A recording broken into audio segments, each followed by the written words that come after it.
What is up, guys, and welcome back to the Sweat It Out podcast. Today we have a very special guest all the way from New Jersey. He's the Chief Content Officer for PPSC, Men's Health Advisory Board, NSCA, Men's Health, MMF, and T-Nation. Guys, please help us welcome the one and only David Otey. What's up, bro? How are you? Good, man. I'm glad to be in Miami. A little warmer weather than the snow I'm sitting in up in Jersey, so it's a good time. You guys are getting smashed up there right now. It's a good time, though, because it's funny. I was having a conversation with my buddy. I just bought a snowblower like 2 months ago, and then the first snow we had, we flew down to Orlando to film the virtual summit. So my wife's an ER nurse. She's nursing overnight, and I'm like, good, I got the snowblower. She's hooked up, and the first snow we got was the day I was leaving for Orlando. So I had to pay for someone to plow it. I had to get it all figured out. So, like, listen, I got my worst one. Like, adulting was fun this weekend. I'll put it that way. Now, how many of your neighbors have hit you up, though? Because that was like a big thing. I grew up in upstate New York, obviously, and we had a ton of snow. And our neighbor, he, like, lived and died to come and snowplow the blocks. Like, he was so prideful about it's that. It's the dad power move. Have you become that person yet? Dad power move. Yeah. And, so I used a snowblower at my neighbor's house, and they paid us in gluten-free pie because my wife only eats gluten-free. She can only eat gluten-free. Not like the trendy gluten-free. Like, she physically can't have it. Not like everyone's been asking me about my health food recipes lately, so I answered your questions from my story poll.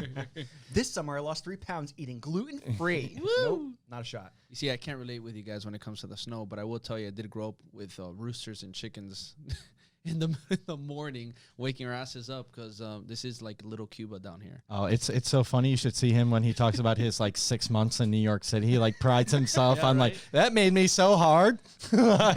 Somehow literally all our guests have a tie with New York, and I'm like, I gotta get my little New York, honor over here. Yeah, he's like, I lived 6 months from like May until October. Dude, it matters. It matters. If you don't hold one of these Metro cards in your wallet on a regular basis, then you can't talk about New York. Let's just put that flat out on the table. Okay, how's yours, Josh? I don't have a wallet anymore because we don't really need those down here. We definitely don't have Metro cards, but I probably have one of those lying around. I mean, somewhere. you don't want to be taking the subway right now. I'll put it that way, I'm too upper echelon for that. We just take Ubers everywhere when we go to New York. I'm not trying to like touch one of those greasy ass subway poles or like smell a bunch of that homeless piss. Bougie. That's not really in my. To get you out of the beach is impossible. This is the farthest he'll go, Miami. No lie. What do you mean away from South Beach? Besides the beach, he will not go anywhere. Why would I listen? If I don't have to pay for anything on the beach, why would I leave? It's like you, right? We were just kind of talking about that with your with your furniture. I'm just hitting up all these brands. Like, it's the same thing for me. If I know all of the restauranteurs on South Beach, why am I going to go to Coral Gables to pay $150 for food? You come to the beach, bro, and we won't pay shit. To be bougie, though, so let's be clear. You can't put the dividing line and say, well, when I go to New York, I'm going to Uber everywhere. But then when you're in Miami, well, I'm going to stay on the beach because they don't have to pay anything. And if you go to your IG, I love it because there's only like 3 location tags. It's space, it's the track and field place that you run on a regular basis, or the Sweat It Out podcast. Damn, it's like you forgot locales. Soho, though, man. I feel really really down that you forgot. Then you need to up the pictures of that then. I know. Well, you're not supposed to take pictures there. That's supposed to be like, I'm just, but because I'm such an influencer, thanks to Mendez, they let me slide sometimes. Okay, I like it. Yeah. So you're down here officially, not to just come on the podcast, but to run another one of your amazing certifications that you help head along with John Russin, obviously, the PPSC. So why don't we kind of dive in a little bit to that, and you can kind of explain what you guys do with the cert, what the purpose of the cert is, and what people can expect when they take the cert. Yeah, I love it. So the cert, John and I got on the same page because we both wrote for T-Nation and we both presented for the NSCA, and what he was doing when it came to finding better options for movements just really resonated with me. So for perspective, I fractured my spine in 2 places when I was 17. I wore a back brace most of my junior year in high school, which is like not a super cool thing to do. So for me, like, my goals quickly changed from, hey, I want to be able to bench press 500 pounds to I want to be able to pick up my grandchildren when I'm 80 years old. So this certification really resonated with me. And the key thing that the PPSC really stands for, which I love, is anyone who's gotten a PT certification, it's great, but there's never the and now what? You never learn the how do I program for this person specifically? How do I make changes on the fly? How do I work with this? How do I do a proper dynamic warm-up? Because you'll end up doing your CPT and you'll learn all about Golgi tendon organelles and muscle spindles. How far the mirrors need to be off the wall. That was that always blew my mind with the 36 inches of CSCS. depth behind the treadmill. This type of like rubber flooring over this other type. It's Sure. just, come on, what is it? But then past that point, it's like, okay, well then what do I actually do as a trainer? How do I actually become successful working with people, having conversations, etc.? And that's really the mission of what it is. So I think the biggest misconception for the PPSC is people hear about the cert and they go, well, that's fluffy stuff. That's like pain-free. No, I want to be hardcore, which if you're not looking, I'm wearing a Westside Barbell shirt right now. You guys are probably the most hardcore cert I think around. Our mission is to make you as colossally fucking strong as possible while minimizing long-term risk. I want you to be as strong as you can be and still be able to live your life. And that's what really matters, and I hope that's what people want to be able to do, because that's all individual from person to person. Well, I think the amazing thing is the fact that we took the cert with you here in Miami, so we already got to experience what that is. And off the bat, it's very simple to digest, very simple to understand and apply. And I think that's one of the best things to be able to have out there for coaches, because I think there's so much information and there's so many certs out there, and it's just like, this is the best one, this is a this is a that. We specialize in this area, and I think it's just like, guys, it's just lay this foundational system across the board with your clients. And obviously, every trainer has their own craft and their own spin to things, and that's fine. But this right here is just going to take your clients where they need to go. And I think the fact that you guys created something so simple yet so effective, I think that's the amazing thing with it when it comes to all of this. Yeah, I think the problem with what we have in the industry right now is everyone is generally special, but people don't specialize in generalization, right? So like they don't focus on getting better at working with the masses. They want to work with the Cy Young MLB baseball player, which if you don't track the sport, there's not many each year, right? One. Two. They want to work with the top echelon person. Everyone wants to train Usain Bolt. No one wants to train Mrs. Bolt, who lives on the 9th floor. You know, it's right? funny. Why is that though? Why do you think that is? That You know, it's funny. I people have actually gone to that. I actually had an anecdote. Someone that I saw at Flamingo Track. You mentioned Flamingo Track. She stopped me because she saw me wearing like an Onnit sweatshirt. She's like, "Oh, I've never seen that." I was telling her about it. She's like, "Oh, well, I used to run track and field. I was a Division I track and field coach." I'm like, "Oh, well, like who do you train now?" She's like, "Well, I'm having a lot of difficulty finding clients because I really only want to train these top level athletes." I'm like, "Well, how do you pay your bills?" Yeah. Like you're so focused on training all these top level athletes, like, but you can't even feed yourself. Yeah. Yeah, I think. Well, listen, I think there's a part in that, and I think it comes partly from the aspiration area, which I'll answer your question, Mendez, and I think partially it comes from just not having the knowledge basis of being through certain things, right? So, most of when I do college talks, university talks, like Dr. Brad Schoenfeld is one of my mentors, along with Dr. Sean Art, who's the chair at University of South Carolina. two legends. And I'll speak for Dr. Schoenfeld's class, and I always get the question, like, I want to work with professional athletes. I want to work with this person. And my immediate follow-up question is, do you want to work with professional athletes because you want to work with the best of the best, or do you want to work with professional athletes so that people know that you know professional athletes? Because if you actually worked with professional athletes, like the misconception is people think, if I'm the strength coach for the Miami Dolphins, then I get to stand sideline and watch the game. You're not watching the game. Nope. You are coaching. And if you're like an AT and someone gets hurt, if you're not on the field immediately, next person up, like you're losing your job. So it has to be, what's your intent behind that? Do you actually want to work with these people, or do you want to work with them so people know that you know Carmelo Anthony, or that you know Tyler Hero, or whoever it may be, right?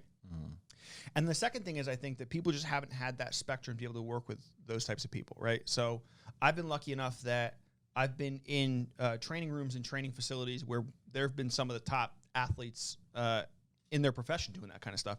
I remember being around training sessions when Sean Alexander was MVP of the NFL and he was doing certain things, or being at Rutgers and seeing guys like Kenny Britt and like Ray Rice and just cranking it out.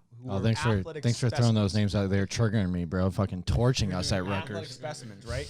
But for that specifically, like Kenny Britt's broad jump was ridiculous. I mean, like, I remember we used to do an NFL high school combine with Chuck Mountain Performance Training, which is where I started volunteering and working when I was 16 years old. And I think Kenny did like a 10-foot, 8-inch broad jump or something ridiculous like that. And the way I compare it for trainers is I could work with Kenny Britt for a good year or two, and he would maybe add 1 to 2 inches onto his broad jump if that were the case. Like if I was working with Kenny, that would be the best possible scenario. Or I could work with one of my former clients, Chris, who had cerebral palsy and was very self-conscious about people when he walked because his gait patterning was off. So he was always nervous about people looking at him. The satisfaction I got from working with someone like Chris to impact his day-to-day is far beyond the satisfaction I would feel if someone were to jump 1 more inch.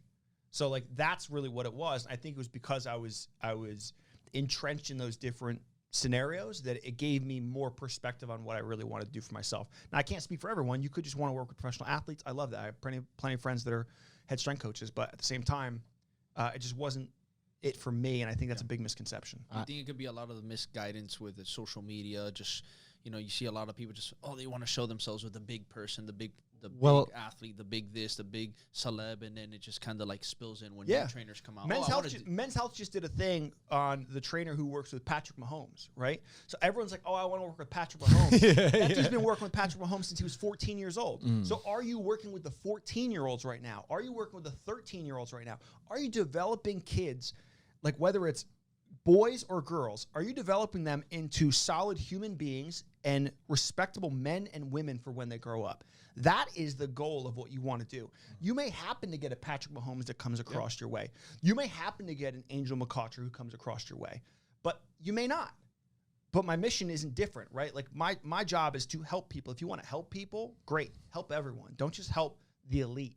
Let's help the people that really need it from a day-to-day basis. Well, and I think, too, people, when they see these, you know, especially these top collegiate strength coaches, the guy at Alabama, the guy at Clemson, the guy who's, you know, I know the assistant strength coach for the Buffalo Bills, Hal Luther, you know, pretty big monster. Was at Springfield College for a while, was at Syracuse. Springfield's a massive program. Huge. And, you know, you think, and this is what I thought, I was like, I'm gonna work at Division I collegiate level. I'm gonna make, you know, a couple $100,000. I'm gonna absolutely murder it, and I'm gonna get to, you know, even if I'm just like the get back guy, which you definitely are on the sideline of the game as a strength coach. You're just you're the guy who stands there to make sure Sean Payton doesn't get fined or get a flag. Like, that's your whole job. Make sure he doesn't run into a ref.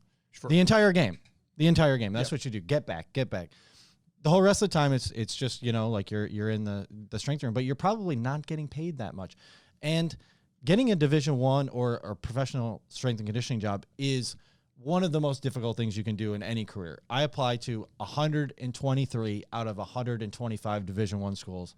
I got 2 part-time offers back with 6 years of experience. Sure. You know, and people don't realize that. You know, working 90-hour weeks while I'm through undergrad, while I'm going through grad school, plus taking classes full time, you know, waking up at 4, driving 30 minutes, you know, training the golfers at 5 in the morning. Like, training golfers is not sexy. No. You know, it's not sexy. Just so that I could go and sit on the sideline of the FAU game and watch us get blown out by 40, you know, like. But it's the same thing. Like, everyone wanted to be Kobe Bryant, but no one wanted to work like Kobe Bryant, right? Like, everyone wants the accolades, but I don't want to put in the effort from that. And that's like my biggest thing when it comes to even like content that I see when it comes to the fitness industry is like people put out content because they want to get likes instead of making content that will resonate for years and years and years and build towards a brand. They're trying to do the latest trend instead of finding something that will be the next trend that they can set. And that's such a huge misstep because what you're doing is you're working for the people instead of working for yourselves. And that's a big thing. So, like, especially when it comes to strength coaches, I think one of my other mentors is Jerry Palmieri. Jerry Palmieri was the head strength conditioning coach for the New York Giants under Tom Coughlin for his tenure there. He was also one of the first strength coaches in Division I football. He started the program in the 1970s at Kansas State. Old school. And he is like one of the best human beings on the planet. Like, Jerry's awesome. But like his connections and what you find out is through strength conditioning, it's all on who you know and networking, who you've worked with. Because if I'm in the trenches with somebody, I need to know that I can rely on them. And especially in a job like that where it's like, hey, there's only 32 of you in the NFL. and you have your assistant coaches. And if this head coach is gone, the You're next one coming fucked. in, You're fucked. they're gonna bring their guy in. Mhm. So what can you prove and stay on board, right? Like, so Greg Schiano is back at Rutgers. Jay Butler, JB, who's Scariest the head sideline, strength coach. scariest sideline I've ever been on in my entire life. By the way, I literally felt like I You was told me that. I was in the middle of the Godfellows movie. Like I was scared shitless running Welcome to balls, Jersey. running balls on the side, and they were they're like, yo, get away from us. Like I had all the Syracuse gear, and they're like, yo, if you stand any closer to us, we're gonna something's. I'm like, all right, guys, like you're the special teams coach. Why are you talking to me? Like I'm just like some fucking sophomore in college, like. You know, scariest sideline I've ever been on. But even, you know, how competitive the industry is, especially when you're talking about, you know, that high level strength and conditioning stuff. I watched my boss at FAU almost get fired twice, and definitely got fired on the third time. Right, going through 2 coaching changes before Lane Kiffin went to FAU. You know, and literally he, you know. And us as like the assistant strength coaches and the GAs and the interns, he was just like, listen, you guys are going to start taking over my teams because I got to go find a fucking job. You know, I got 3 kids and a wife. Like, what am I going to do? They've been moving around all the country with me. And this dude, you know, was the head strength coach for the Tampa Bay Lightning under Barry Melrose. He learned from Cal Dietz, which anyone, you know, who knows anything about, you know, true strength conditioning knows Cal's a legend. And he was there when Cal was developing triphasic training, you know. And if this dude's getting fired so easily, like, what could happen to me? Anybody could. I think that's one of the biggest things, right? Like if I'm the head strength conditioning coach and Eli Manning does everything proper, right? But then he steps off the squat platform and turns his knee a little bit and he's out for the season, I'm gone.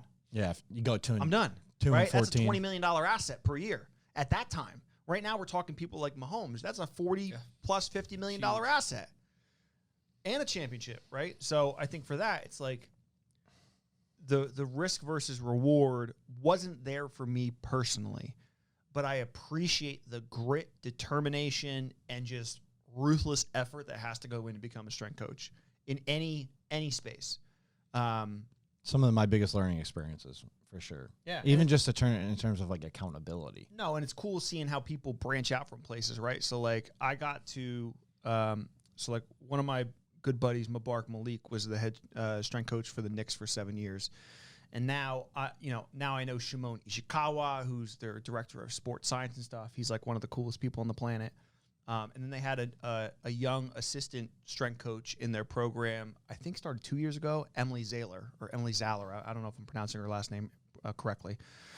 But she was going to come out to one of the PPSC courses back when we did it in New York State. And she ended up leaving the Knicks, and she ended up getting a job with the Denver Broncos. Oh, so she just got highlighted in the Nike football campaign.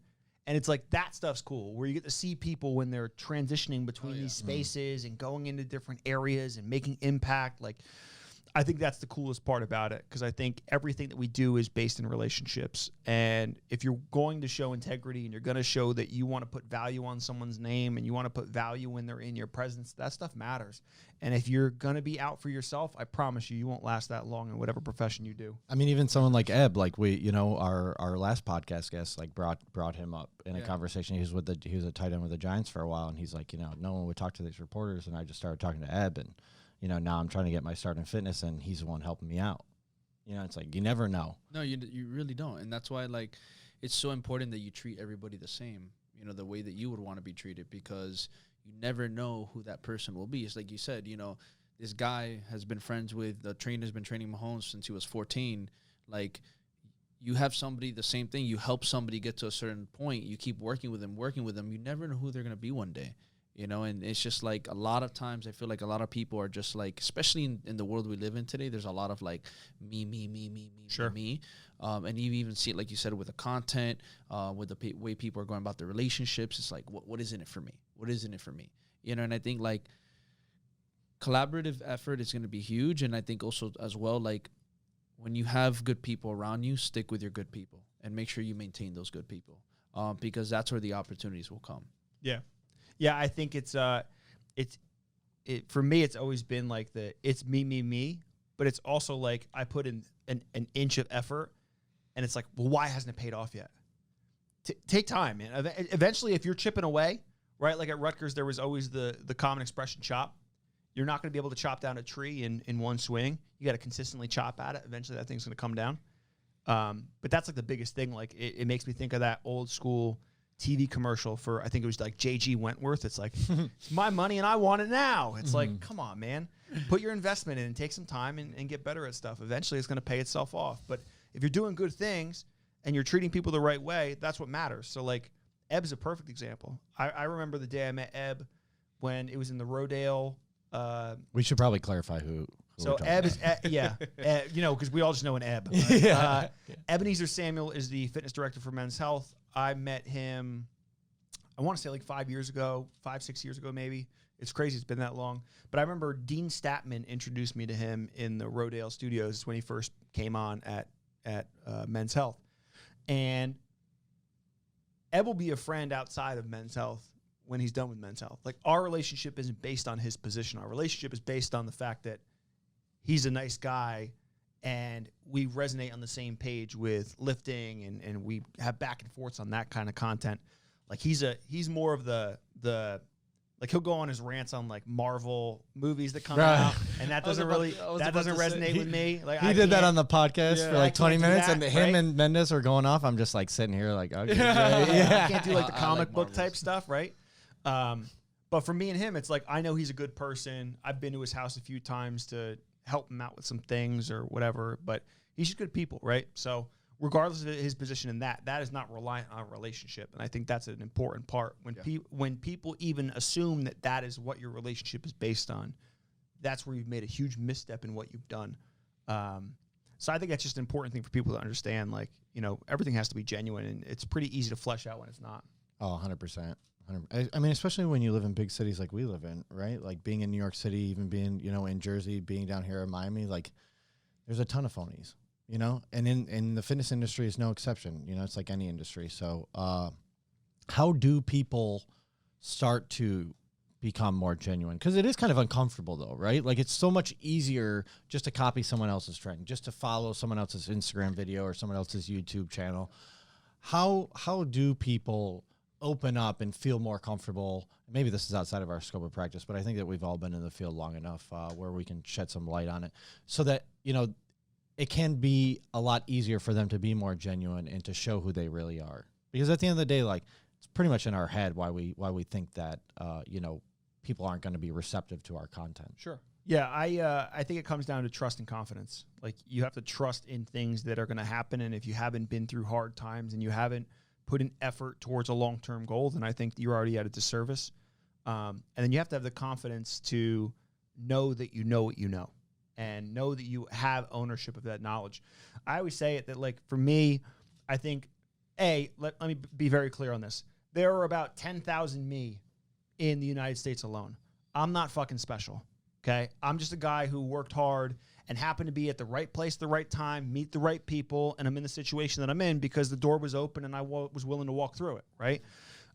So I'm not saying that I'm special in any kind of way like that. But, growing up, my family didn't have a lot of money. So, like, working was a big thing. So I started working as soon as I could. When I was 13, I was a baseball umpire for little kids' baseball games. I remember punching some 5-year-old kid out. Not physically punching him, but punching him out for the last out of the game and then just, like, being out. I could see you in your room, like, fucking practicing that. Little clicky thing and your little brush for the plate. Got the fucking, got the pen. And then I took any job I could, right? So I was a data entry person for a marketing firm that was in town. I've been a waiter before. I've been a busboy before. I stripped the paint off of 18-wheelers and repainted 18-wheelers in summers. Bro, that sounds like a real Jersey thing. I worked at UPS to help with my student assistantship when I was going through Rutgers to pay for my anatomy classes when I was in the middle of school. Like, I was always taught that, like, if I wanted to have money in my pocket and I wanted to do certain things, you got to work for that stuff. Yep. And you can't say, like, hey, I didn't get my break. Hey, I didn't do this. If that stuff didn't happen, you just didn't work hard enough. And sometimes you don't catch breaks. That's life. Yep. Like, there are plenty of people that work super, super hard and don't get the same breaks at the same time. So all I can know is that I know I put the effort in. I think we all have that line of, like, how the hell is this my life? Like, people pay to listen to me talk. People actually want to read my stuff, and my name is in Men's Health magazine. Like, really?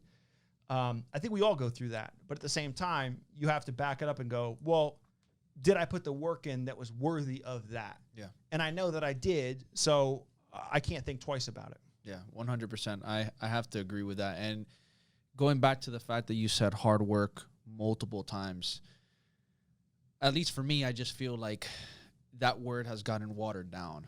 You know, as we've grown, I just see that hard work has shifted in the way that hard work has been defined.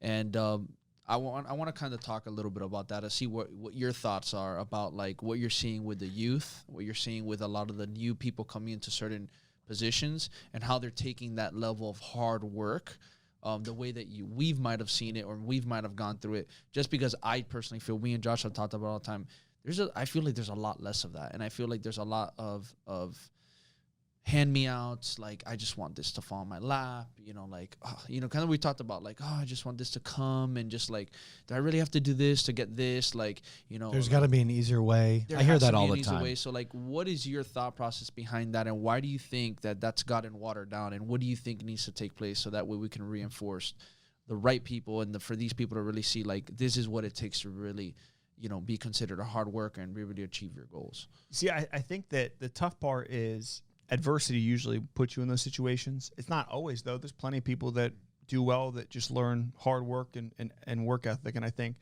that just comes from a young age of finding certain things. And there are certain characteristics people have that are individual from one another. But I think that hard work is, are you willing to do more than the person next to you for the same exact thing?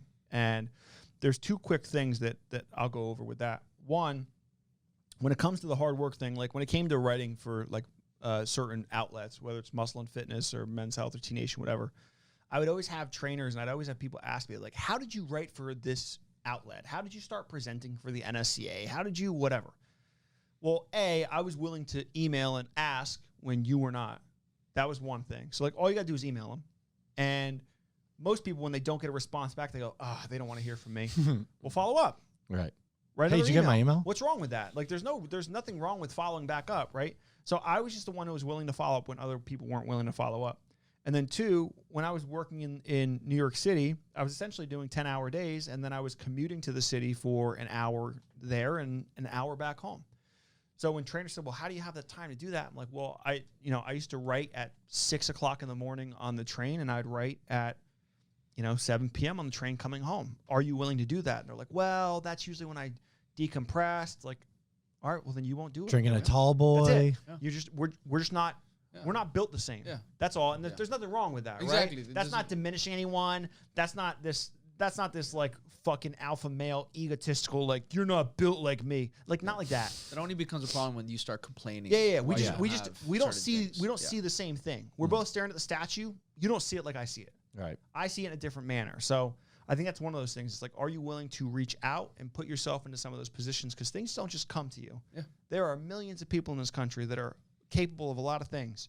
You have to be willing to go get what you want to get. And the second thing that I think is the biggest miss when it comes to hard work is that question of people say, well, there's got to be an easier way. Who cares? Right. Who cares?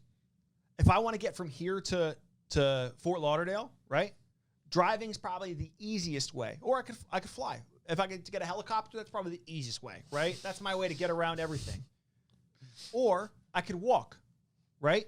You're going to have to find the helicopter. You're going to have to hope for damn sure a helicopter shows up. But I can guarantee you that you can walk if you wanted to. Mm-hmm. Most people aren't willing to walk. Mm-hmm. So I think it comes down to that. It's like, you could always look at it. It's almost like when people invest in stocks, right? We're talking about like GameStop just happened. Yeah. And everyone's like, I wish I would have invested in GameStop.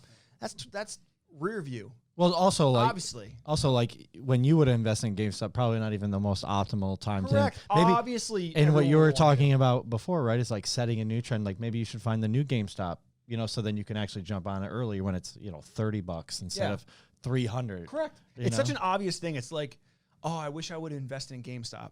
Oh, you wish you would have 40x'd your money? Right. Really? I think all of us would have. Right. What do you mean? That's like the most obvious statement you've ever said. Cool. Yeah. Find something else. Make a little bit on it. But like, don't get upset if things could have been easier, because life's not always easier. Life could also be harder on the other side of things. There are people that in their lives go through certain tasks and they work their ass off. But let's be very clear about things. If we live life and we want to run a 100-meter dash, some people start 40 meters behind the starting line. So don't complain to me about your circumstances in that, because I promise you there are people that have it way worse and started at way bigger deficits that were willing to just put the blinders on and go, keep pushing forward. And I think another thing too is like going back to the could have. I think there is a lot of that I could have done, I could have been, I could have, and it's just like, forget about the could have, just put that notion of like, what am I going to do now? Like, how am I going to react to this differently so I don't get that result that I got before? Right. And I think too is like, if something works, like I see it all the time, because I mean, I'm going through, Mendez's coaching program, and not only me, but a ton of people are finding like some serious success in it. And a couple of our friends here in Miami who obviously don't want to put forth all the work ethic that I am, or investment that I have in his program, or other people have. They're like, oh, well, you're DMing people, you're doing all this stuff. I'm like, yeah. They're like, but that seems like it's so time consuming. Like we're all saying, like, there has to be a quicker way. I'm like, who gives a fuck if there's a quicker way? Like, this has been proven to work. Like, I don't give a shit if I have to work 10 hours to make X amount of money. Like, if I know for a fact that if I put in this work, I'm going to make this money, I don't give a fuck that I have to put in this work. I'm going to just do it because I know at the end result, it's something that I want. On a side note, I think too, people are so focused. They think that they're really working hard and getting a lot of shit done when all they're doing is, wasting their time with quote unquote busy work. Sure. Right. Yep. So maybe they're answering comments on DMs, or they're like sharing other posts with people instead of trying to look for people that are actually going to buy their products. Right. Maybe they're like hitting up us and they're talking to Mendez. Oh man, like you've been killing it on the podcast lately, which we all appreciate. Don't stop commenting on our stuff. But maybe the time that you're doing that at isn't the most optimal time for you to be like hitting him up to say like, oh, cool that you had Dave on. Maybe you could wait until after your work day, and during your work day, you could spend that hour actually trying to find leads. Yeah. I think it's funny when you get those messages and it's like, hey man, I love what you're doing, and you wait for those 3 dots to come up below where you're like, okay, now what's the ask? What's the next little asterisk that you're putting on that? Which I think is funny. And by the way, I didn't even mention this yet. I can't even look Mendez in the eyes right now. He's blue check verified, and it's like I don't know if I can look him dead in the eyes anymore. Oh my God. I told him, like, when we stand next to each other, he has to get a box just so he stands a little taller than me because he's better than me now, Yo, what if those are your words? When we eat lunch, he has to order first because he's a bigger influencer than I am. All I'm those saying are your is words. that wouldn't be a bad clothing brand with the blue checks on it. I know. So I told him too, when he comes to South Beach now, like it won't be me getting us into the club, it'll be him, because he just pulls out his things like, look, I'm verified. Verified licenses. Yeah. Just have the Sweat It Out podcast in the back, just the check just mark. the blue check right? mark. Bro, I don't get one of those though. He's the only one that gets one of those. That sucks. Like, I'm just sitting over. We got to get a thing over his head here usually when he sits with the guests, or maybe we got to get one for this one. But it's funny you guys bring that up, because I'll tell you something. The moment I got that, everybody was hitting me up. What happened? What was the secret sauce? And I wish your response would have been like, well, some guy DM'd me and said that he has a marketing service and he can get me blue check certified, and be like one of those things. Oh, I just answered that thing. I spent $1,000 and they gave me a blue check. Sorry, I didn't mean to interrupt. Go ahead. No, all good.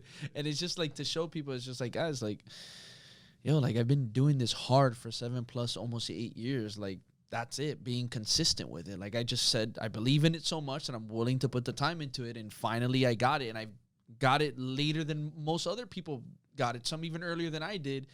But I finally, just one day, hey, there you go. It's just like you're saying, like, you never know. Like, you might start behind the starting line, putting all this hard work, and it might take you longer to get there than somebody else who maybe started a few feet ahead of you. And that's okay. But if you believe in what you want, like, just keep pushing through, and eventually you'll have that break. It will come. Yep. Like, it will come. If you really believe and you're genuine and you really care and you're really putting in the hard work, your break will come. You know? And that's, to me, the most important thing. Like, you got to just be a believer in what you're giving people, what you're serving people with, so that way it can really resonate out and you really start getting the fruit of your labor later down the road from all the hard work that you've been putting in. For sure. Well, and true. And one of the big things, is you weren't thinking about it. You weren't worried about it. Like, I've sat next to you. I've been around you, pretty much every day, every other day for the past, like, probably 3 or 4 years, right? And the only time I ever hear you bring it up is after I've been like, bro, how are you not fucking verified already? Like, you've been smashing it. And then you're like, I don't know, man. Like, I'm just blinders on head for it. It doesn't matter. I'm going to still keep I mean, that was going to be my main question for you was, how different is your day-to-day from the day before you got verified to the day after? It's the same shit. Exactly. Oh, well, except for now when he wakes up, music starts playing. Oh, my God. Maybe you play the fucking music. confetti falls down every morning. From the bottom, now we're here. Someone's cooking him breakfast. And I was just, hey, here you go. But that's my big thing, right? So, like, that's always the biggest question that comes up when it has to do with any kind of publication or any kind of shine in the public eye, where it's like, you got your name there. It's like, how did you do that? How did you get there? I can promise you, and I asked this question to Sean Heisen on our podcast, on the Pain Free Performance podcast. I asked this question to Ed plenty of times, a lot of people that have been in that kind of stuff. The first time my name was in something, it was super cool. I remember getting my contract from Weeder Publications, and I'm like, Jesus, this is awesome. The second time, kind of cool. Third time, didn't care. Doesn't matter. It's done. The shine goes away really fast. And all that lasts after that point is, do you love what you do? Are you making good money doing what you're doing? And are you successful at that? And whatever that third asterisk could be, that could be successful in the eyes of what you think, what your parents think, what your friends think, what the societal structure tells you, whatever it may be, but it doesn't change you. Yeah. There are plenty of people that are verified and their lives suck. It's true. Yeah, we know a lot of them. They're slaves to the check mark, right? Or you think they're making a lot, and they're actually not making that much. That was a big surprise for me. Like when I first started getting more heavy into social media, and I was, starting to hang around guys with even bigger followings than what Mendez has gotten. And I started actually talking to them about, like, well, how's your business going? And they're like, man, I made, X amount. And I'm thinking, like, doing the math in my head, I'm like, I made more fucking money than you. It has nothing to do with that. It has nothing, and that's when I realized, like, oh, this is all just a big joke. That's always my biggest thing when people has a big following. My first question is, well, what are you doing to leverage that into income? Yep. Yeah. What are you doing with that following? Oh, we know that all too well down here in Miami. Yeah, right, but that's my thing, right? So, like, I only have, 7,500, not even, I have like 7,400 followers right now. But I have plenty of brands that reach out to me to do certain stuff. And I have plenty of outlets and companies that reach out to me. And that was always my big thing when trainers came in. They're like, I need to build a bigger social media following. And I'm like, well, why? They're like, well, I want to do what you're doing.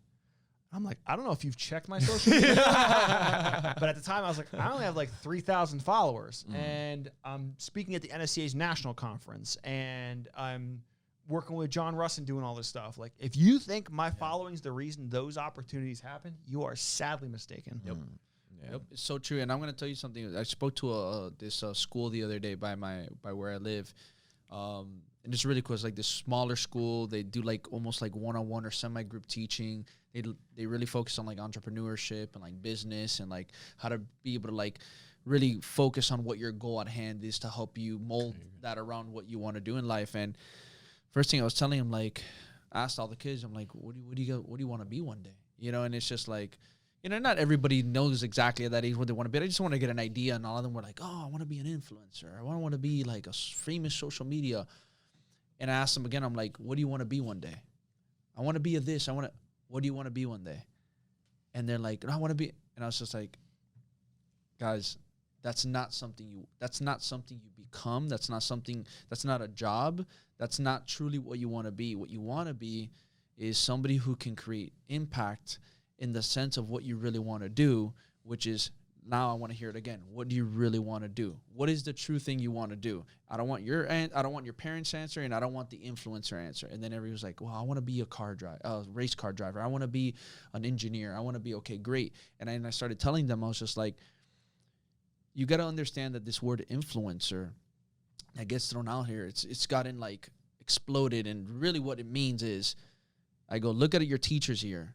They're bringing influence into your life by teaching you what you need to know here in school so you can become better individuals and go out there and, lead in the world.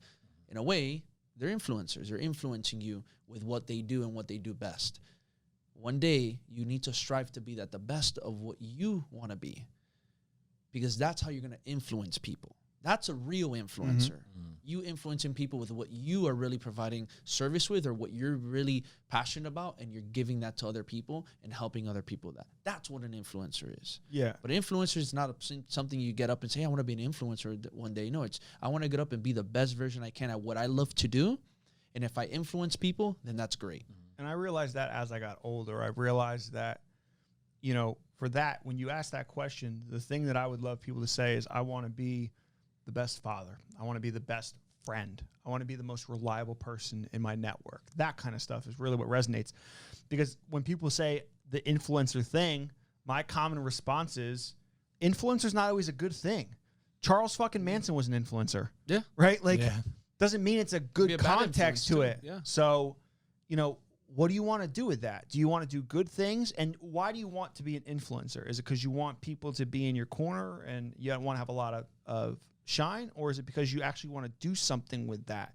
Because that's also the part that happens, is like, people don't understand the level of celebrity until they're in it, and then they want out. Yeah. Mm-hmm. And then they're like, I don't want this. I can't go to the store without people looking at me and knowing who I am. I can't go anywhere without people bothering me. It's like, if you want that, that's fine. But there's the bad end to that, right? So those social media influencers that have those high followings but aren't making as much money as you would think they were, they're getting the worst of both worlds. Yeah. They're getting the ability that they can't even have privacy in what they're doing, and at the same time, they still can't make money on that kind of stuff. Yeah. And that's the big issue. So, I mean, we're lucky for us, Dave. You know, we have a real blue check mark official influencer. How is it for you not being able to, like, even go to your bathroom in your apartment without people recognizing you? I don't have that problem. At least not yet.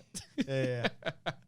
Only with you, Josh, right? Yeah. Not just playing. Listen, man. No, but you know, I'm a micro. Josh waits until you go into the stall. I'm a micro. Can I get an autograph, please? Bro, I'm selling. I'm just taking random pictures of him, sending them to TMZ. He calls me his sugar daddy every day. You are, man. He's like, I'm just waiting till the day that you just become a millionaire and you bro. Just the trick. I told. He's like, just want to be a billionaire. I said, all right, man. I'm gonna hold my hands open and get that trickle down. $250,000. Yo, you know what? You know what the funny thing is? Me and my buddy Sean have this conversation all the time, and that is the group mentality that we have as friends. And that is that, like, if I ended up running into $1 billion, or he ended up running into $1 billion, we're all on the same page of what we would do.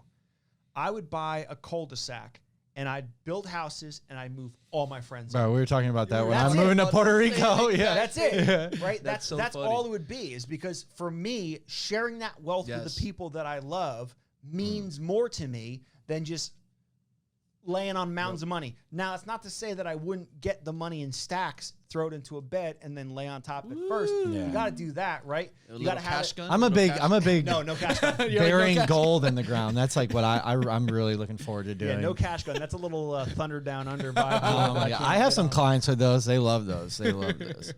Yeah, no. some stripper scholarships are used with those. Nope. Like, I'm good. But it's true though. It is a rising tide moves or rises all ships. I always fuck that up. And it's true. Like, I tell him all the time. Like, listen, if I can facilitate your growth in any way, I'm gonna do that 100%. Because I know eventually if you get 1 million, like, let's just, because we're talking about subscribers or followers, right? You get 1 million followers and I'm doing a bunch of shit with you and we're boys. Well, if I'm doing what I'm supposed to be doing to not only help you out, but also help my community out, your community is going to see that and they're going to want to be a part of my community, right? The brands that he works with, if I'm doing what I'm supposed to be doing, they're going to also want to work with me, right? Like, he'll want to work with me more if I'm more responsible and more accountable and helping him out without asking for anything in return. Yeah. Other than maybe like, a couple followers here or there. Maybe a few followers. I had this conversation with my buddy Evan Betts, who happens to be in Miami right now. I'm going to hopefully shout out. Yeah, I'm going to hopefully get in contact with him today. Stay away from Tootsies. He's doing some classes at Fit Shop right now, but okay, nice. But Evan and I were having this conversation a few years ago, and it was like, my mentality on this has always been this case where, the problem is people think there's a finite amount of seats at the table. And as an industry, we need to do a better job of building a bigger table. That's all it is. It's not saying that one person's replacing your spot or you giving someone a shout out is then going to have people go to them instead. It's like, No, we need to help everybody out that we know should be helped out in those certain areas. And that doesn't mean bash people on the other end, right? Like, that's not good for your brand or image if you're constantly just crapping on people all the time. So, like, and that's tough for me because I'm Mr. Opinionated. I rant a lot on stuff. But there's two sides to the coin when I look at that. And it's always like, okay, well, maybe I don't agree with what this person's doing. Like, maybe it's ridiculous. But if that person influences someone into working out just because of that crazy, stupid thing they did, well, then isn't that part of the main mission of what I want to do also? So then that's kind of a good thing still. So I've been constantly reworking my mindset and reshaping myself and that kind of stuff as well. Oh, it's so tough though sometimes. It's so tough. Well, I'm yeah. the same way. Men's always like, bro, like you're going in right now. I'm like, I can't help it. I mean, let's take this person for example. Let's talk about. I'm just kidding. I'm not going to do that. I know. I'm always like trying. I'm like, oh, should I dead name this person? Like, oh fuck, no, Nope. I can't. Nope. Can't I'll do just hold myself back. Yeah. Right? So you mentioned the podcast that you guys have, the PPSC podcast, right? So what made you guys want to start that? Tell us a little bit about that. Obviously, we were on it not too long ago. Thank you for having us on as guests. We We'll really have you guys appreciate back on that. soon. I mean, trust Yeah, I me, would that's love a fun that. time. The Pain Free Performance podcast is meant to be as close to the trainer lounge conversation as possible. What I envision for it is that we are able to hold these conversations that generally happen where we're talking about them, but most of the industry doesn't like to talk about them. That's such a problem because there's so many topics when it comes to either business or exercise selection or whatever it may be that we all kind of whisper about, but no one wants to stand on the stage and talk about it. Well, we're going to talk about it. Love that. So that's the main thing. And then the second part is it's nice to have some of the people on staff chop up certain topics from different areas because our staff is so eclectic from their viewpoints that it's super helpful. So like today we released a podcast with Dr. Justin Farnsworth. He's a top physical therapist in the Rochester, New York area. Shout out. He's one of our master instructors. So he wrote an article called Dear Rehab Professionals, essentially saying that physical therapists need to help get their shit together. And here's the key reasons on why.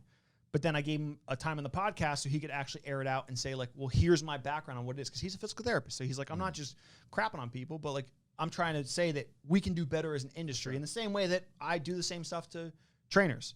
But like some of our staff are like director of educations for Fit Canada, Logan Dubé. We got Ginny Grimsley, who's in charge of trainer education for Vasa Fitness. We got Kevin Mullins, who's in charge of the St. James, who's now on staff with us as director of partnerships. Like there's so many different people that are influencing in that area that it's nice to have such varying viewpoints because that's the whole purpose of our team is to be as diverse as possible when it comes to mindset. Mind you, our front office is a bunch of bald white guys, except for me. But from the idea standpoint and as a team in its entirety, we're very diverse in that. So we try to bring that to the table in the podcast. Awesome. I think it's what we're doing, which is good. Yo, Josh, these guys got to get on Clubhouse. I know. We got. Yeah, are you on Clubhouse yet? We got to not get on you Clubhouse. All right, we're gonna send you. I'll send you an invite. We'll send you an invite after that. Yeah. Oh yeah. I mean, hey, listen, I feel super proud because I got invited by a huge influencer with a blue check mark. So it's been I love it too. super great. I saw someone they posted on Facebook and they're like, "Can someone invite me to Clubhouse?" Like, that's not the Right, he purpose threw of it up on his story. He's like, Josh, don't forget who fucking invited you into Clubhouse. I'm like, that's not the purpose of it. Yeah. No, but you guys definitely get it. Look, I'm gonna tell you what I like about Clubhouse that I'm seeing is it really takes out the bullshit in the sense of you're going in there, you gotta talk. There's no videos, there's no likes, there's no comments, there's no pictures. It's just your bio, links to your Instagram, your Twitter, and then there's your profile picture, and then talk. And I think it's just really cool what you're seeing out there. You're actually seeing more value being dropped and more of like a community opening up that table to allow more people to come in and sit at the table and drop what they know, share what they know, and everybody engage, whether they agree or disagree. But it's really cool to see that because I feel like we need more of that in the social media space, you know. 1,000%. And that's going to really elevate the game. And they're calling it already the game change. That they're calling actually the true social media. It's what they're calling the real social media. And then because you have to bring substance, right? Like it's not just about you having an 8-pack if you're a fitness trainer or we're wearing the nicest suit with a nice watch. So Yeah. if you don't, if you know, Bro, if you're not adding I was in a value- room with Elon Musk was in one the other day, and I hopped in, and like, when are you ever going to be able to listen to him talk for like 30 minutes about Exactly. Neuralink and about SpaceX? Out of you know? nowhere. Other than if he's on like Rogan's podcast Yep, or on totally. CNN or Fox News. It was amazing. Yeah, that stuff is. I love that doesn't have the likes and stuff like that, because that's a inherent problem with what we have with social media. Is then you tailor your content to get the most responsive likes versus tailoring your content that's authentic to you and authentic to what you want to represent. And that just happens over time. It's not like you mean to do that. And I'm not saying that anyone's a jerk for just focusing on that kind of stuff. But at the same time, it's important to look at it and say, hey, am I doing this stuff because it resonates with me, or am I doing this stuff because I know it's going to get the most likes possible? It's like those viral trends that you see on TikTok. For It's sure. like, I'm just doing this mainly because I want to get as many likes as possible. And then that's not necessarily true with who you are. And this is what I like about Clubhouse. With Clubhouse, now you're bringing in a true, authentic audience towards your other platforms. And that's what I noticed too. Like, I was like, when I jumped in there, I remember for 20 minutes on one of my, I think it was my first or second room that I did talking. I literally got instantly, I was like, oh man, I opened up my IG and I was like 100 followers in 20 minutes, but it was 100 quality followers who were like DMing, like, that was great. We really love connecting with you. We really want, like, we really love what you said. Like, let's keep this relationship going. What can I do for you? You know, and it was just like, you can sell the level of the level of people that were responding to me. I was like, this is quality. I was like, these are the people I'm looking for to continue to build relationships, work with. And that's where I saw the opportunity with Clubhouse for people in our industry, especially in health and fitness, can really take off. Yeah, I like that. Yeah, one thing real quick, you asked him earlier what was different about his life since he got the blue check mark. I'm not getting 300 followers every time I get on Clubhouse. Like yeah. I've been going in on him for over a week on this. I haven't stopped. It's been so good. Don't forget who sent you the invite. Yeah, fuck, man. I'm never gonna live that down. He's always on, like, I'm not the biggest. He's always like, bro, you gotta be doing this. You gotta be doing it. I'm like, bro, like, can you just do it for me? Like, it'd be so much easier if you just did it for me. It'd be like, I'll take over all of the, note taking and organization that you need, and you just run my account. It'd be fantastic. You can't forget that Mendez sent you the invite. Yes. But you also can't forget it was sponsored by Puma. Yeah. I'm waiting for him to like partner with Iconic and just get like a giant picture of or a giant frame thing of like him inviting me to Clubhouse and putting him like, bro, we're never gonna forget. Gotta be something we could do with that. Yeah. Right, we'll put it right here, right there. a good Missing spot. Oh, my It's like he's waiting for it. It'll be me with a little. I think they look like little when you send the invites, like a little mail thing. It's gonna be me handing a little mail thing to Ja. Oh man, it's all good. It's all good though. I love you. I apprate you. I appreciate you too, bro. All right. Don't worry. Little bromance here. Should we kiss and make up? I think that's what you want. OnlyFans. Swipe up. But look, Dave, I was gonna ask you, man. Like, with everything you guys are doing, which is obviously amazing, what is next with PPSC? Like, what is that next thing you guys are working on? That whether you can share or not, or at least give us a little taste. What is that next step for you guys now in 2021? I would love to share that with our audience. Growing Rustin's calves. Yeah. That's one part. So the main thing we're trying to do is we're trying to build on top of the primary course that we've done for PPSC. So we've already released a master's course where we have only our PPSC people are coming through to double down where we're doing university style education. To go over that, like, so you'll have lecture, you have office hours that you go to, you could talk to teaching assistants, et cetera. So, and it looks like the feedback from that has been fantastic so far. Yeah, it's been great. I mean, it's been really in depth with what we're going through, and we're hitting all topics, whether it's, part of the sector is business, and part of it is, program design and all different aspects of it, marketing yourself, branding, et cetera. So it's all that good kind of stuff. And then we just have some brand partnerships that we've been working with over time to make sure that we can give some customizable stuff to some of the bigger brands out there from the educational end. But I think there's a lot more on the table for what we're going to do.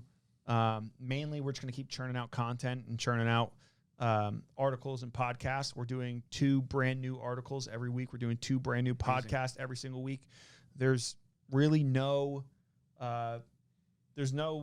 place in the industry right now that's doing as much long form content put out as we are. Yeah, definitely not in the fitness industry. Yeah, no. So I think And the quality, right? The that's quality the is there other thing, 100% of the time. yeah, and we're keeping it diverse, right? So the whole purpose is to give you different perspectives on it. So you may earlier in the week have something that's based on talking about, physical therapists, and the next one will be the top 20 landmine exercises, and then unconventional hex bar training, and then you'll go through the pain response and how the pain response works within your body and what the actual nerdy science shit is that happens with it. So it's like we're trying to make it so it hits all avenues and it's not just beating a dead horse in one way.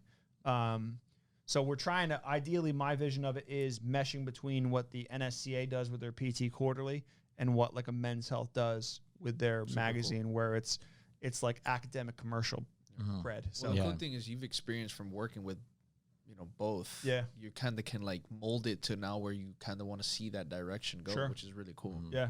It's unique. So we're trying to do that hybrid, and I think it's going well. So you guys are writing yourselves, or you have writers as well, like kind of writing? We're writing ourselves. So on staff, we have a decent amount of our writers who have done stuff and published content. Like our new director of partnerships, Kevin Mullins, has been published in everything below the sun. So between myself and Kevin, we have some awesome writers on staff that just haven't had the chance to put their stuff out there. But it was nice because when we first started putting out articles, we got recognized by the PTDC, which is the Personal Trainers Development. Yeah, we just had John on. We just had John on here. Yeah, so they recognized us for like the top article of the week and one of the top content pieces. Yeah, he was just and talking that was like about 3 doing weeks that in, too. So. He was talking about utilizing on the podcast, talking about like utilizing and having other people's blogs on featured on your stuff as well. It's like such a great way to cross promote. Yeah, it matters, and I think that's what's important. Is again, it's not about what do you guys think of me. It's am I doing stuff that I will feel comfortable with getting put out into space. Well, and they wouldn't be doing that if the quality wasn't there. Totally. Right? Yeah, because then their reputation's on it, right? Yeah, it's like, oh, this is the best article. And the realism, too. Yeah. That's the other important thing. And the big thing that I've really loved about everything, because I took probably one of the first iterations of the certification way back in the day when he taught first at anatomy. And just to see the refinement of it, it's not like you guys have really changed a whole lot, but it's just gotten so much more clear, right? In terms of the explanation, in terms of the application. And when you look at a certification or you look even at a business, right, that's really the type of evolution that you want to see. It's not that there's these dramatic changes in the infrastructure, but are you really looking at the systems in place, right, as we talk about, training or even on business?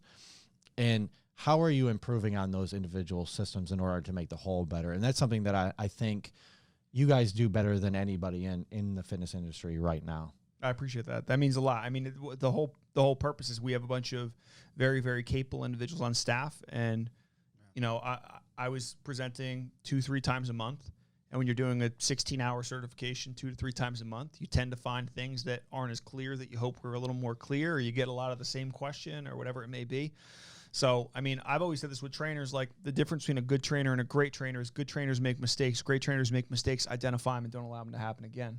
So for us, that's our big key thing is like, what are these things that we can clean up? And if we clean them up, that's what differentiates us, is because we were willing to take that input from whoever it is. It's not like hey, this is how we do things. No, like we want this to be the best possible thing we can have out there. So we are willing for all feedback. I got to ask you something, just because you guys are running a huge and impressive operation, very knowledge-driven, very value-driven, especially with what you guys got going on, PPSC. Now what you're trying to do with what you mentioned, meshing the NSCA and Men's Health, kind of figuring that out and what you want to mold in that direction. I want to talk about behind the scenes. How do you guys actually, because you got the whole fitness stuff down packed, you got the courses, you got everything going for you, the knowledge. What is it that you guys are doing as far as a business, the day-to-day operations? Like, how do you guys put those systems in place? How do you guys run the operation so it runs smoothly, keeps your employees happy, keeps everybody operating at a high level? How do those systems look like, and what are the key pillars for you guys that you follow every day as a team? That's a great question. I think that for most of that, it's just we have a pretty lean and mean operation right now. And it's the same thing as like the strength coach perspective I gave before. It's like, the people that are on our team right now, I know that if I needed someone to have my back in that situation, the people that are on staff are more than capable of doing that. And the only reason we're running as lean and mean as we are now is because coming out of 2020, like every business, it's like we need to make sure that we prioritize our growth so that then we can have everyone on ship when the ship is big enough and when the water's high enough. But, at this point in time, like the beautiful thing is, we stay on task with everything we're doing. I know that the great thing with having someone like John at the lead of things is John is the hardest worker I've ever met. And that's not me fluffing it up. John is up first thing in the morning, and he is on his phone, on his computer, doing stuff until late at night, every single day, 7 days a week. I mean, it's one of the reasons John built a lot of his stuff through T Nation, was writing 4 or 5 brand new articles every single week for 5 years straight. And I think that's what differentiates him in that kind of perspective. And I think that's what differentiates us in that kind of perspective, is that no days off type of mentality. So when we have that, we have a team that is willing to pick up slack when slack is there. So like while I'm here in Miami teaching this weekend, we got Clifton Harsky, who's our COO and our director of education. He's taking up some of the slack when he's back home doing that, making sure that we can connect with our people and reach out to other people for our future events and make sure that we have a good operation. So I think that's the main part of it is, are you all collectively onto the vision, and are you willing to build together? I think when you get those individual mindsets, that's not good. If you're not in the same team effort to create something truly great, then you probably won't create something truly great. 100%. Yeah. You also mentioned the fact, how, John being such a hard working, working no days off, 7 days a week. And obviously when you're running a business, it's your baby. And obviously you guys are high performers as well. So what do you guys do? Because I'm a believer and I see it. And, when you experience it to the highest level you get all successes of life, not just financially, business-wise, but how is it that guys like you and John are balancing out your health, your self-care, meaning things that you enjoy for yourself that make you happy, your family, and then operating the business? How do you guys do that? What does that look like in order to make sure that all those things are successful in your life? I hate giving this answer. I think you just have to give a shit. Yeah. You have to care about some of it, right? And I think that was always one of the big things that happened was, there's always this conversation. I hate this response. Like, I want to have balance between my work and life. I want to have balance between everything. And that's all good and well. Like, I don't mind if someone wants to have balance. But let's be very clear. Nick Saban didn't win all his championships at Alabama by having a balanced life. Yep. His life is very unbalanced towards his work with the football program, and his family life has to sacrifice to a certain extent because of that. I mean, look at Brady. Brady kicked Giselle and their kids out of their house for 2 weeks so that he could prepare for the Super Bowl. Yeah. And she just said, okay, you're right, we're out, Yeah. because she understands what goes into being the fucking GOAT. Yeah, and I think that's the whole point of it, right? So it's like you have to prioritize and care about that. So like and this is in all reality, right?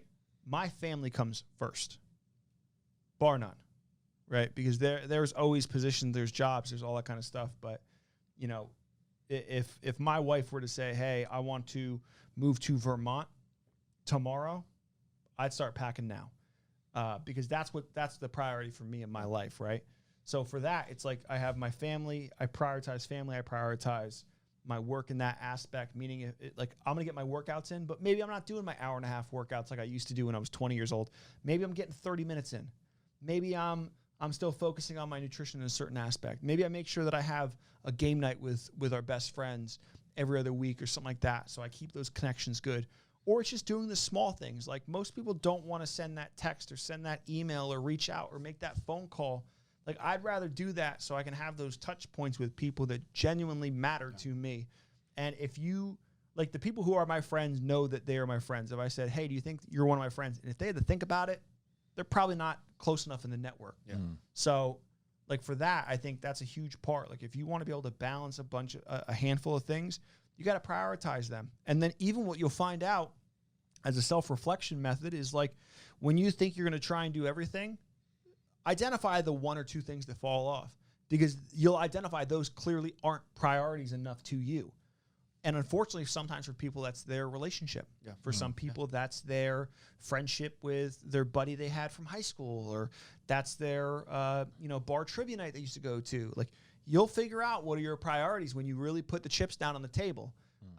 So I think it's a cool self-reflection thing, but I love if that. you care about that, it's gonna show. I love that, and I think it's so funny and so amazing at the same time, and unique to hear the answers from how high performers go about, that day-to-day life, and hearing what they do, how they do it, and hearing like what you said, and everybody has also too their different levels of what's more important for them and what they're willing to do and how they go about it to make sure that they're still hitting on all successes for themselves and whatever it is it's most important for them. And I appreciate you sharing that, because I think that for a lot of coaches out there too, a lot of them struggle where it's like that anxiety will kick in. It's like, well, how do I do, or what, and how do I settle this, and how do I set this up? And it's just like you were saying too, like sometimes there's going to be sacrifices. You need to understand that in certain moments. And then at the same time, if you really give a shit about it, you make time for it. Yeah. And that's plain and simple. I think we also overcomplicate it, and it really is that minute where you got to just do that. Yeah, I always hate the response when someone says, "Well, I don't know where to draw the line.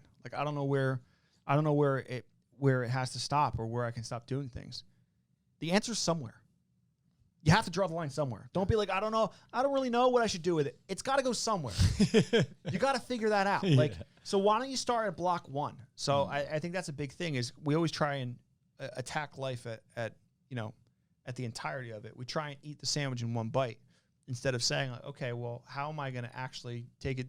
What can I do with this? What's the lowest hanging fruit that I can do that's going to make the biggest impact? Love that. In my day to day. So if you can identify that kind of stuff, it makes a big impact for you. Absolutely love that. Mm-hmm.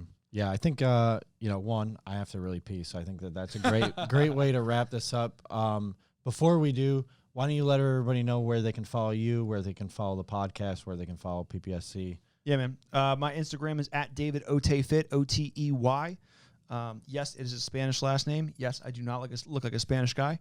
¿Hablas español? Un poquito. But you can catch us at Get PPSC is for the Pain-Free Performance Specialist certification. We have the Pain-Free Performance podcast. It's on Apple Podcasts, Amazing Spotify, podcast. Spreaker, all that kind of stuff. You can check me out on OnlyFans. I'm just kidding. But yeah, just check out the content. If you want to follow me for certain impact and training aspects and things, and me just kind of messing around every once in a while, then follow me. And if that's not your jive, then don't follow me. That's cool too. Great. You want to wrap it up with a couple rapid fire questions? All right. Are these going to be quick answers? Yeah. Let's do it. Okay. Question number Hopefully quick, please. I'll make it quick. Let's make sure that we make them longer so that we I don't want to pee in his pants, man. You got Oh, to man. Who cares? I got Just tights like- on, though, so maybe it'll be fine. Question number 1. What is the one thing that you want to see more of right now in the fitness industry? I want to see empowerment along with everyone else. So, like, stop trying to be the coolest person you are and worry about how cool everyone else in the gym is with you. Love that. Question number 2. What's the number one thing you want to see stopping in the fitness industry? I want to stop seeing individualization, and I want to see people creating more team effort and team aspects. It's not about me. It's about us. What do you think is the number one thing that's going to really cause a huge shift in the fitness industry? I think technology. I think specifically technology. We see that AI is taking over when it comes to copywriting for certain things. We see AI is going to start taking over with program design. If you want to be an individual, you have to act like an individual. Love that. People who are going to go in and take your workshop, take your guys' cert, what is the one thing that you guys would love for them to really take away from your stuff? Everybody is capable of training anyone, and the client's health is the main priority in this. Empower them, get them stronger, and make sure they stay safe doing it. Love that.